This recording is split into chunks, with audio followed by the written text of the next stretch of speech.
Hello friends, आप देख रहे हैं 19 मई का डीडी न्यूज। पेट्रोल डीजल पर 90 पैसे पर लीटर बढ़े। 15 मई को 3 रुपए बढ़ाए गए थे। उत्तराखंड के फॉर्मर सीएम भुवन चंद्र खंडूरी का निधन, लंबे वक्त से थे बीमार। सुप्रीम कोर्ट ने कहा इन्फेक्टेड कुत्तों को इंजेक्शन लगाकर मार देना चाहिए। आवारा कुत्तों को हटाने के अगेंस्ट लगी पिटीशन की रिजेक्ट। नॉर्वे में पीएम ने जर्नलिस्ट के सवाल का जवाब नहीं दिया। राहुल गांधी बोले कॉम्प्रोमाइज्ड पीएम सवालों से भाग रही है।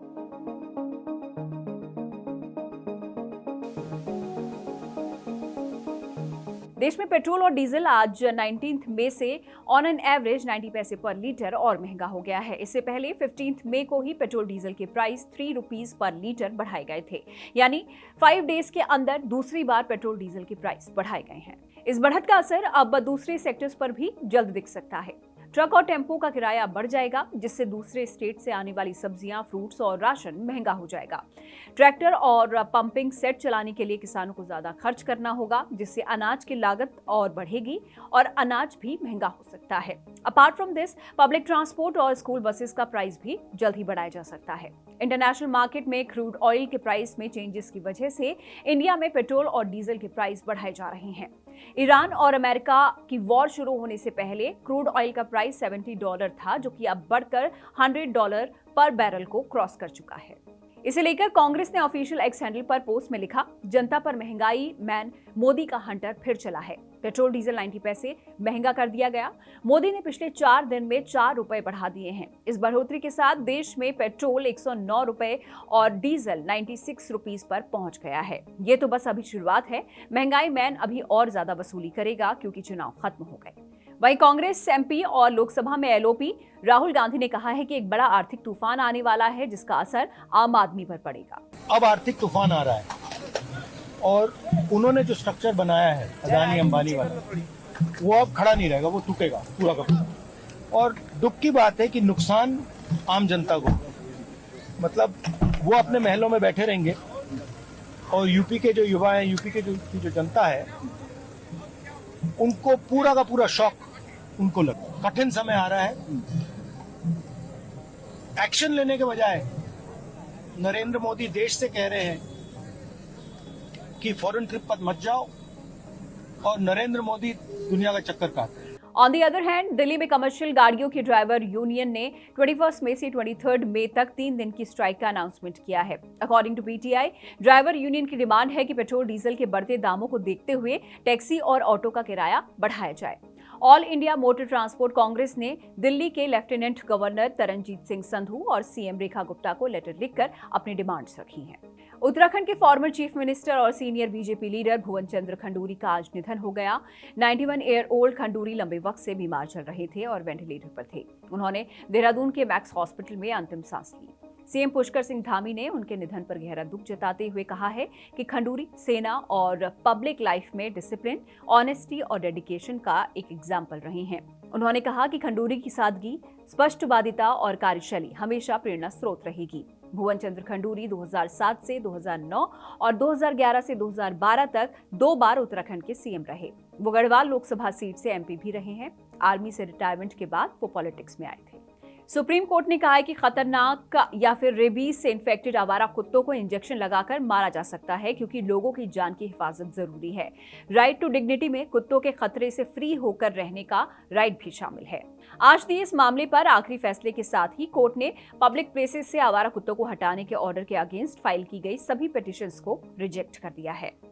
कोर्ट ने कहा है कि आवारा कुत्तों के रिहैबिलिटेशन और स्टरलाइजेशन पर नवंबर 2025 में दिए गए इंस्ट्रक्शंस ही एप्लीकेबल होंगे। जो ऑफिसर्स इन्हें नहीं मानेंगे, उन पर भी कंटेम्प्ट का केस चलाया जाएगा। नॉर्थ और सेंट्रल इंडिया के 10 स्टेट्स में इस वीक का भीषण गर्मी रहेगी। इन स्टेट्स में कई जगहों पर टेम्परेचर 45 डिग्री सेल्सियस या फिर इससे ऊपर पहुंच चुका है। 24 मई तक यहां हीट वेव का असर रहेगा और रातें भी गर्म रहेंगी। उत्तर प्रदेश, राजस्थान, मध्य प्रदेश, पंजाब, हरियाणा और महाराष्ट्र में मैक्सिमम टेम्परेचर 46 डिग्री से ज्यादा रहा। उत्तर प्रदेश का बांदा 47.6 डिग्री के साथ देश में सबसे गर्म रहा। पंजाब के भटिंडा में 47 डिग्री सेल्सियस, महाराष्ट्र की वर्धा में 46.5 डिग्री सेल्सियस, तो वहीं हरियाणा के सिरसा में 46.2 डिग्री सेल्सियस और राजस्थान के चित्तौड़गढ़ पिलानी में 46.2 डिग्री सेल्सियस टेम्परेचर रहा। इंडियन होम मिनिस्ट्री ने सिटीजनशिप रूल्स 2009 में अमेंडमेंट किया है। इसके लिए गवर्नमेंट की ओर से एक नोटिफिकेशन रिलीज किया गया है। According to this amendment, Pakistan, Afghanistan और बांग्लादेश से आने वाली सिटीजनशिप एप्लीकेंट्स के लिए पासपोर्ट से रिलेटेड इंफॉर्मेशन देना कंपलसरी होगा। According to the government's notification, citizenship पाने के लिए बताना होगा कि इन 3 नेबरिंग कंट्रीज का वैलिड या फिर एक्सपायर्ड पासपोर्ट है या नहीं। जिनके पास ऐसा पासपोर्ट है उन्हें पासपोर्ट की डिटेल्स जैसे कि पासपोर्ट नंबर, इशू होने की डेट एंड प्लेस और एक्सपायरी डेट बतानी होगी। नोटिफिकेशन में आगे ये भी कहा गया है कि सिटीजनशिप मिलने के विदिन 15 डेज डॉक्यूमेंट सबमिट करने होंगे।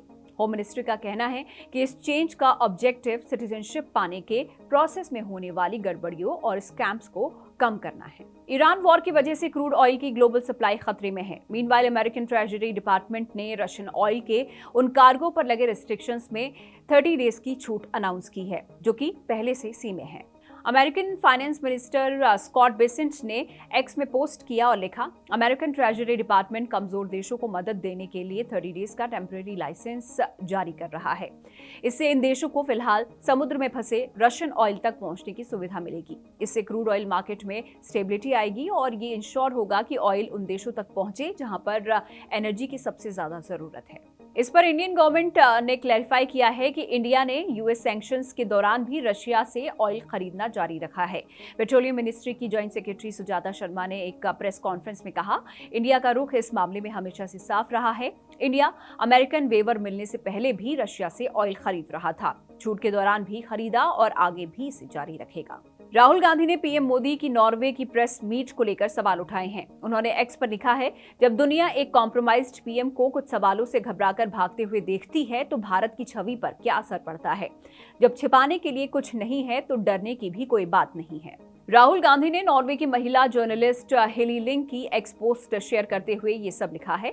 इसे लेकर तृणमूल कांग्रेस के नेशनल स्पोक्सपर्सन और फॉर्मर एमपी साकेत गोखले ने कहा है कि फॉरेन मिनिस्ट्री को बस एक सवाल का जवाब ही तो देना था। उन्होंने एक्स पर लिखा, इस लंबे गुस्से भरे भाषण की जगह फॉरेन मिनिस्ट्री को बस एक सवाल का जवाब देना चाहिए। पीएम मोदी भारत या बाहर प्रेस से सवाल लेने से क्यों डरते हैं? ये तो सिर्फ सवाल है। किसी भी डेमोक्रेसी में ये नॉर्मल है। मोदी ही ऐसे लीडर क्यों हैं जो सवालों से इतना डरते हैं? दरअसल पीएम मोदी ने मंडे को नॉर्वे के पीएम जोनास गार स्टोरे के साथ एक जॉइंट प्रेस मीट की थी, लेकिन मीडिया के क्वेश्चंस नहीं लिए। हेली लिंग ने प्रेस मीट के दौरान पूछा कि पीएम मोदी, आप दुनिया की सबसे आजाद प्रेस के कुछ सवालों के जवाब क्यों नहीं देते? जवाब न मिलने पर हेली ने सोशल मीडिया पर वीडियो शेयर कर लिखा, Norway world press freedom index में पहले नंबर पर है, whereas India is on 157th place. वो इस मामले में फिलिस्तीन, एमिरेट्स और क्यूबा से मुकाबला कर रहा है। मिनिस्ट्री ऑफ एक्सटर्नल अफेयर्स को इंडिया ने हेली लिंग की पोस्ट को रिपोस्ट करते हुए लिखा कि इंडियन एम्बेसी आज रात पीएम के दौरे पर एक प्रेस ब्रीफिंग कर रही है, आप वहां आकर अपने सवाल पूछ सकती हैं। अमेरिका के सैन डिएगो की एक मस्जिद में कल गोलीबारी हुई जिसमें 3 लोगों की डेथ हो गई है। अकॉर्डिंग टू पुलिस, मस्जिद के बाहर 2 टीनेजर्स एक कार में मृत मिले। कैलिफोर्निया स्टेट के क्लेरमोंट एरिया में बना ये इस्लामिक सेंटर सैन डिएगो की सबसे बड़ी मस्जिद है। इस मामले की इन्वेस्टिगेशन हेट क्राइम के एंगल से की जा रही है। पुलिस प्रमुख स्कॉट वॉल ने कहा है कि सैन डिएगो इस्लामिक सेंटर में हुई गोलीबारी को हेट क्राइम माना जा रहा है और इसमें नफरत भरी बातें साफ तौर पर शामिल थी। उन्होंने बताया कि 2 संदिग्ध जिनकी उम्र 17 और 19 ईयर्स बताई जा रही है, वो पास ही एक गाड़ी में डेड मिले हैं। पुलिस की इनिशियल इन्वेस्टिगेशन में माना जा रहा है कि उन्होंने खुद को गोली मारी। According to BBC, one of the onlookers said, मैंने अराउंड 30 गोलियों की आवाज सुनी। गोलियों की आवाज से लगा जैसे सेमी ऑटोमेटिक वेपन से ये गोलियां चलाई गई हों। अमेरिका के प्रेसिडेंट डोनाल्ड ट्रंप ने सैन डिएगो इस्लामिक सेंटर में हुई गोलीबारी को बहुत ही भयानक बताया है। डेमोक्रेटिक रिपब्लिक ऑफ कॉन्गो में इबोला के एक रेयर स्ट्रेन की वजह से अराउंड 120 लोगों की डेथ हो चुकी है। इसके अलावा यहां पर इबोला के हजारों सस्पेक्टेड केसेस भी पाए गए हैं। हेल्थ अथॉरिटीज ने कहा है कि सिचुएशन बहुत तेजी से इवॉल्व हो रही है और आने वाले वीक्स में कई नए केसेस भी मिल सकते हैं। हेल्थ एक्सपर्ट्स ने कहा है कि लंबे समय तक कई केसेस अनडिटेक्टेड थे, जिसकी वजह से सिचुएशन आउट ऑफ कंट्रोल हो गई। एक्सपर्ट्स का कहना है कि इनिशियल टेस्ट में इबोला के रॉन्ग स्ट्रेन का टेस्ट किया जा रहा था। इसकी वजह से हफ्तों तक नेगेटिव रिजल्ट्स मिलते रहे और ट्रीटमेंट में देरी हुई। जामिया मिलिया इस्लामिया का कंप्यूटर इंजीनियरिंग डिपार्टमेंट एआई और मशीन लर्निंग पर शॉर्ट टर्म ट्रेनिंग प्रोग्राम का 4th एडिशन ला रहा है। ये कोर्स 30 जून से 17 जुलाई तक ऑनलाइन और ऑफलाइन दोनों मोड में चलेगा और इसके रजिस्ट्रेशन 23 मई तक होंगे। कोर्स में Python, data science, computer vision और एनएलपी जैसे 5 मेजर मॉड्यूल्स हैं जिन्हें आईआईटी और एनआईटी के एक्सपर्ट्स पढ़ाएंगे। मैथ्स बैकग्राउंड वाले डिप्लोमा, यूजी, पीजी और पीएचडी स्टूडेंट्स और फैकल्टी इसमें अप्लाई कर सकते हैं। टोटल 160 सीट्स हैं जिनमें 60 ऑफलाइन और 100 ऑनलाइन अवेलेबल हैं। 29 मई को होने वाला मेघालय टीचर एलिजिबिलिटी टेस्ट यानी कि MTET पोस्टपोन हो गया है। चीफ मिनिस्टर कोनराड के संगमा ने इसकी अनाउंसमेंट की है। उन्होंने कहा कि ज्यादातर टीचर्स अभी SIR और सेंसस ड्यूटी में लगे हुए हैं और इसीलिए ऐसा किया गया है। संगमा ने कहा है कि कई टीचर्स ने उन्हें बताया कि जॉब, सेंसस और SIR ड्यूटी की वजह से वो एग्जाम की तैयारी नहीं कर पा रहे हैं। IPL 2026 का 63rd मैच सनराइजर्स हैदराबाद और चेन्नई सुपर किंग्स के बीच हुआ। हैदराबाद ने ये मैच जीतकर प्लेऑफ में जगह बना ली है। मीनवाइल मैच के बाद सोशल मीडिया पर CSK फैंस ईशान किशन को क्रिटिसाइज कर रहे हैं। मैच खत्म होने के बाद ईशान और CSK फैंस की ओर इशारा करते हुए देखा गया, जिसे लोगों ने गो होम का इशारा समझा। इसके बाद सोशल मीडिया पर CSK फैंस ने ईशान की ट्रोलिंग शुरू कर दी।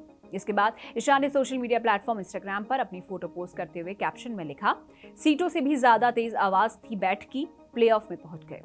इस मैच में CSK ने 20 ओवर में 7 विकेट खोकर 180 रन बनाए हैं, जिसके जवाब में हैदराबाद ने 19 ओवर्स में 5 विकेट खोकर 181 रन बनाकर मैच को जीत लिया। ईशान किशन ने 47 बॉल्स में 70 रनों की पारी खेली, जिसके लिए उन्हें प्लेयर ऑफ द मैच चुना गया। इस जीत के साथ ही सनराइजर्स की टीम ने प्लेऑफ में अपनी जगह पक्की कर ली है। गोल्ड और सिल्वर मार्केट में आज बढ़त रही। 19 मई को 10 ग्राम गोल्ड की वैल्यू 1,59,000 रुपीज है, तो वहीं 1 kg सिल्वर अब 2,70,000 रुपीज में मिलेगा। आज स्टॉक मार्केट की बात करें तो आज यहां गिरावट रही। निफ्टी 0.14% गिरावट के साथ 23,618 पर और सेंसेक्स 0.15% गिरावट के साथ 75,200 पर बंद हुआ। आज निफ्टी 50 में Infosys, HCL Tech Mahindra, Eternal और TMPV टॉप गेनर्स रहे। वहीं Kotak Mahindra, Titan company, UltraTech cement, Tata Cons, Prod और भारती एयरटेल आज के टॉप लूजर्स हैं। आज का बुक रिकमेंडेशन है the remains of the day, जिसे काजुओ इशिगुरो ने लिखा है। ये कहानी एक बुजुर्ग बटलर स्टीवेंस की है जो अपनी जिंदगी, लॉयल्टी और बीते फैसलों को याद करते हुए इंग्लैंड के कंट्री साइड की यात्रा पर निकलता है। ये किताब दिखाती है कि कैसे ड्यूटी और प्रोफेशनलिज्म के पीछे इंसान अपनी फीलिंग्स, रिग्रेट्स और पर्सनल लाइफ को दबा देता है।